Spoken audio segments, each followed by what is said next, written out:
안녕하십니까. 매일신문 뉴스 박소윤입니다. 첫 소식입니다. 김근태 민주통합당 상임고문이 30일 새벽 타계했습니다. 반유신 반독재 체제 앞장서왔지만 고문 후유증으로 파킨슨병을 앓았습니다. 김근태 민주통합당 상임고문이 오늘 새벽 5시 향년 64세를 일기로 타계했습니다. 김 고문의 측근은 김 상임고문이 폐혈증으로 끝내 일어서지 못했다고 전했습니다. 서울대 재학 시절부터 반유신, 반독재에 앞장섰던 김 상임고문은 지난 1985년 민청년 사건으로 구속됐습니다. 이후 23일 동안 고문기술자 이근한 씨에게 물고문과 전기고문 등을 당했습니다. 지난 1995년 정치권에 들어온 김 고문은 김대중 후보를 도와 정권 교체에 기여했고 15, 16, 17대 총선에서 연이어 당선됐습니다. 지난 2002년엔 민주당 대통령 후보 경선에 나섰다가 노무현 후보를 지지하며 중도 사퇴했습니다. 김근태 상임고문은 2007년부터 고문 후유증으로 파킨슨병을 앓아왔으며 최근 장기 기능이 급격히 저하돼 지난달 말부터 서울대 병원에 입원해 치료를 받아왔습니다.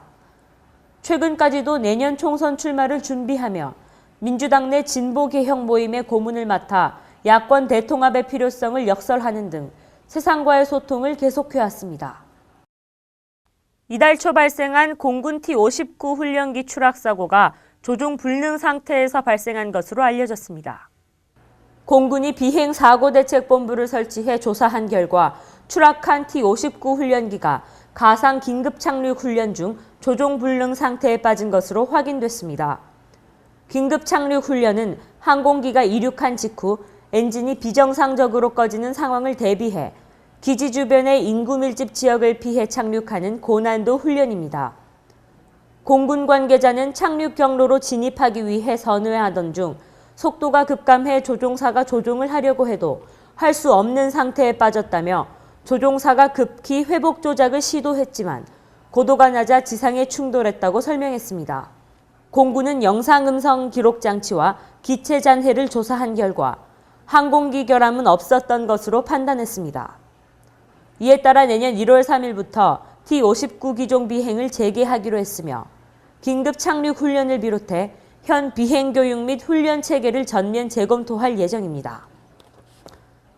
최근 집단 따돌림으로 자살한 중학생 사건과 관련해 학교와 교사가 제3의 가해자로 불리면서 공교육이 공황 상태에 시달리고 있습니다.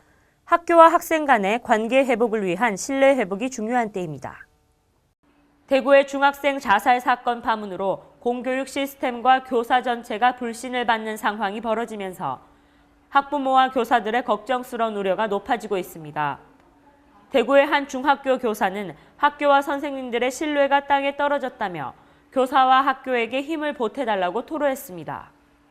학교 폭력에 대한 근본적인 대책을 세우고 해소할 곳은 최종적으로 교육 현장이기 때문에 이번 사건을 계기로 교직의 풍토도 바뀌어야 한다는 목소리가 교사들로부터 나오고 있습니다.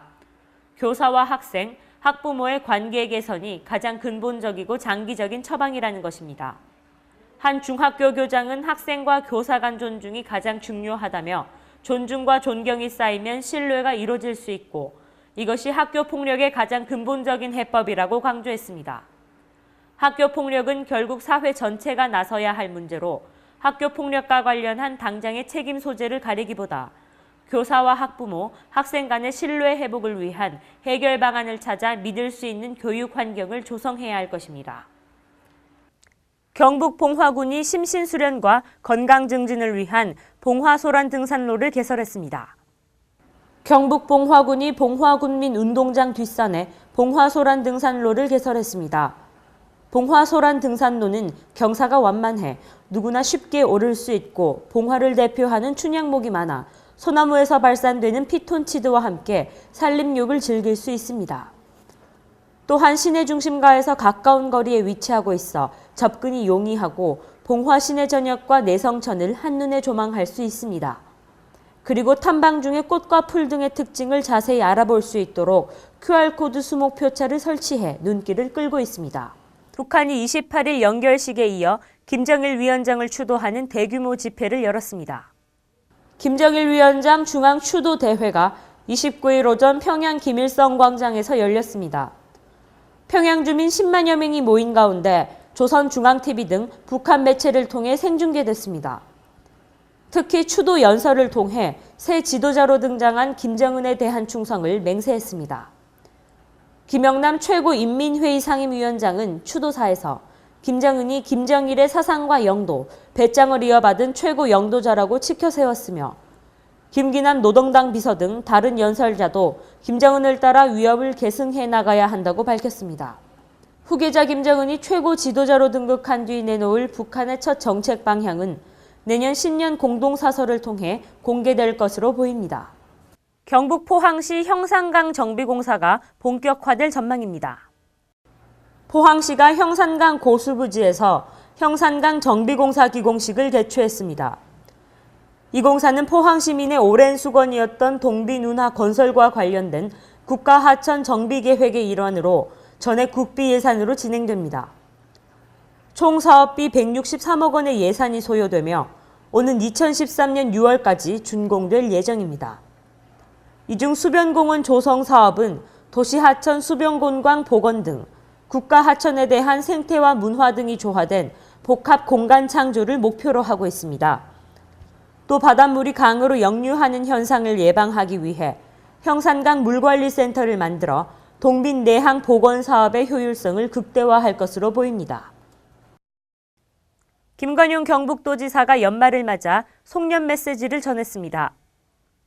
김관용 경북도지사가 연말을 맞아 송년 메시지를 전했습니다. 지사는 또 지방이 살아야 나라가 산다는 신념으로 수도권 대 비수도권 불균형 해소에 앞장설 예정이라며 영남권 신국제공항 유치로 지역의 미래 생존과 균형 발전, 국가 안보를 위해 최선을 다하겠다고 강조했습니다. 2012년은 도약하는 발전의 모습을 더욱 구체화시켜 나가겠습니다. 그래서 일자리가 있고 사람 대접받는 경북, 새로운 문화가 꼽히는 당당한 경북 시대를 현장에서 직접 목격할 수 있도록 더 열심히 뛰겠습니다. 함께하는 도민 여러분, 신명년 한 해 동안 참으로 수고하셨습니다.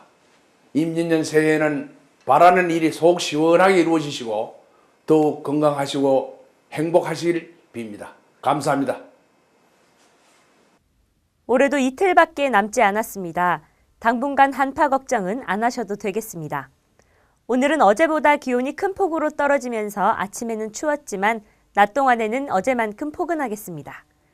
이상으로 12월 30일 매일신문 뉴스를 마치겠습니다. 시청해주신 여러분 감사합니다.